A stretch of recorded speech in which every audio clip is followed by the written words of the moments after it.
Hi friends, ಎಲ್ಲರಿಗೂ ನಮಸ್ಕಾರ. Welcome to extra tasty food. ಇವತ್ತೊಂದು ದಿನ ಪರ್ಫೆಕ್ಟಾಗಿ ಯಾವ ಥರ ರಾಗಿ ಮುದ್ದೆನ ರೆಡಿ ಮಾಡ್ಕೊಳ್ಳೋದು ಅಂತ ಹೇಳ್ಕೊಡ್ತೀನಿ. ರಾಗಿ ಕೋಲ್ನ ಬಳಸಿ ತುಂಬ ಈಸಿಯಾಗಿ ಕ್ವಿಕ್ಕಾಗಿ ಪರ್ಫೆಕ್ಟಾಗಿ ರಾಗಿ ಮುದ್ದೆನ ರೆಡಿ ಮಾಡ್ಕೋಬೋದು. ಮೊದಲು ಒಂದು ದಪ್ಪ ತಳ ಇರೋ ಪಾತ್ರೆನ ಈ ಥರ ಮುದ್ದೆ ಪಾತ್ರೆ ಪಾತ್ರೆನ ತಗೋತಾ ಇದ್ದೀನಿ.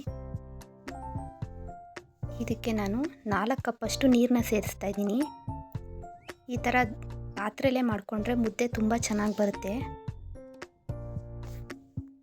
ಒಂದು ಸಲ ಈ ಥರ ಮಾಡಿ ಟ್ರೈ ಮಾಡಿ, ನೀವೇ ಪದೇ ಪದೇ ಮಾಡ್ತಾ ಇರ್ತೀರಿ. ಹಿಂದಿನ ಕಾಲದಲ್ಲಿ ಈ ಥರ ಪಾತ್ರೆಲೇ ಮಾಡ್ತಿದ್ರು. ಈಗ ಇದಕ್ಕೆ 1 ಸ್ಪೂನಷ್ಟು ಉಪ್ಪನ್ನ ಸೇರಿಸ್ತಾ ಇದ್ದೀನಿ. ನಂತರ ಇದಕ್ಕೆ 1 ಸ್ಪೂನಷ್ಟು ಆಯಿಲ್ ಹಾಕ್ತಾ ಇದ್ದೀನಿ. ಉಪ್ಪು ಮತ್ತು ಆಯಿಲ್ನ ಹಾಕಿದ್ರೆ ಹಿಟ್ಟು ಗಂಟಾಗಲ್ಲ, ಮುದ್ದೆಲಿ ಸಣ್ಣ ಸಣ್ಣ ಗಂಟು ಅಂಶಗಳು ಬರಲ್ಲ.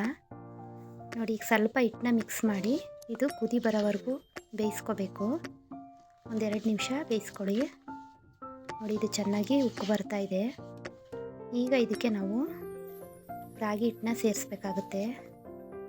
ಈಗ ಇದಕ್ಕೆ ನಾನು 2 ಕಪ್ಪಷ್ಟು ರಾಗಿ ಹಿಟ್ಟನ್ನ ಸೇರಿಸ್ತಾ ಇದ್ದೀನಿ. ಯಾವುದು ನೀರು ಮೆಜರ್ಮೆಂಟಲ್ಲಿ ತೊಗೊಂಡಿದ್ದೋ ಅದೇನೆ. ಇದಕ್ಕೆ ಒಂದು ಪ್ಲೇಟ್ ಮುಚ್ಚಿ 5 ನಿಮಿಷ ಬೇಯಿಸ್ಬೇಕಾಗುತ್ತೆ. ಇದೇ ಇಂಪಾರ್ಟೆಂಟ್ ಮೆಥಡು. 5 ನಿಮಿಷ ಬೇಯಿಸ್ಕೋಬೇಕು. ಬೇಯಿಸಿದ್ಮೇಲೆ ಒಂದು ಈ ಥರ ಕೋಲ್ ಸಹಾಯದಿಂದ ತಿರುಗ್ತಾ ಇದ್ದೀನಿ. ಒಂದು ಗಂಟಿಲ್ದಂಗೆ ಕ್ಲೀನಾಗಿ ಮಿಕ್ಸ್ ಮಾಡ್ಕೊಳ್ಳಿ. ಹಿಂದಿನ ಕಾಲದಲ್ಲಿ 2 ಕೋಲನ್ನ ಬಳಸಿ ಮುದ್ದೆನ ತಿರುಗಿ ರೆಡಿ ಮಾಡ್ತಿದ್ರು. ಈಗ ಸ್ಪೂನ್ಗಳಲ್ಲಿ ಮಾಡ್ತೀವಿ. ಸ್ಪೂನ್ಗಿಂತ ಈ ಥರ ದೊಣ್ಣೆಲಿ ಮಾಡೋದ್ರಿಂದ ಮುದ್ದೆ ತುಂಬ ಚೆನ್ನಾಗಿ ಬರುತ್ತೆ. ಈಗ ಇದಕ್ಕೊಂದು ಪ್ಲೇಟ್ ಮುಚ್ಚಿ ಇನ್ನೊಂದು 2 ನಿಮಿಷ ಬೇಯಿಸ್ತಾ ಇದ್ದೀನಿ. ನೋಡಿ, ಇದೆಲ್ಲ ಪರ್ಫೆಕ್ಟಾಗಿ ಬೆಂದಾಗಿದೆ. ನಿಮಗೆ ಗೊತ್ತಾಗ್ತಾ ಇದೆ ಎಷ್ಟು ಚೆನ್ನಾಗಿ ಆಗಿದೆ ಅಂತ. ಈಗ ಈ ಕೋಲ್ಗೆ ಅಂಟ್ಕೊಂಡಿರೋದನ್ನೆಲ್ಲ ಕ್ಲೀನಾಗಿ ಪಾತ್ರೆಗೆ ಹಾಕೋತಾ ಇದ್ದೀನಿ. ಇನ್ನೊಂದು ಸಲ ಸ್ವಲ್ಪ ಚೆನ್ನಾಗಿ ಮಿಕ್ಸ್ ಮಾಡ್ಕೋತಾ ಇದ್ದೀನಿ. ನೋಡಿ, ಇದಾಗಿದೆ. ಈಗ ಇದನ್ನ ಮುದ್ದೆ ಮಾಡ್ಕೋಬೇಕು. ಸ್ವಲ್ಪ ಪ್ಲೇಟ್ಗೆ ನೀರು ಹಾಕ್ಕೊಂಡು ಮತ್ತು ಕೈಗೂ ಸ್ವಲ್ಪ ಬಿಸಿ ಇರುತ್ತೆ, ತೇವ ಮಾಡಿಕೊಂಡು ಉಂಡೆ ಮಾಡ್ಕೋಬೇಕು. ನೋಡಿ, ಎಷ್ಟು ಚೆನ್ನಾಗಿ ಬೆಂದಿದೆ.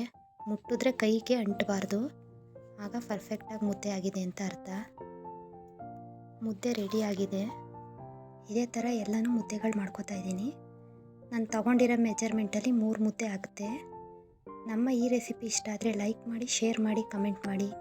ಇನ್ನೂ ನಮ್ಮ ಚಾನಲ್ಗೆ ಸಬ್ಸ್ಕ್ರೈಬ್ ಆಗಿಲ್ಲ ಅಂದರೆ ಸಬ್ಸ್ಕ್ರೈಬ್ ಆಗಿ. Thank you for watching.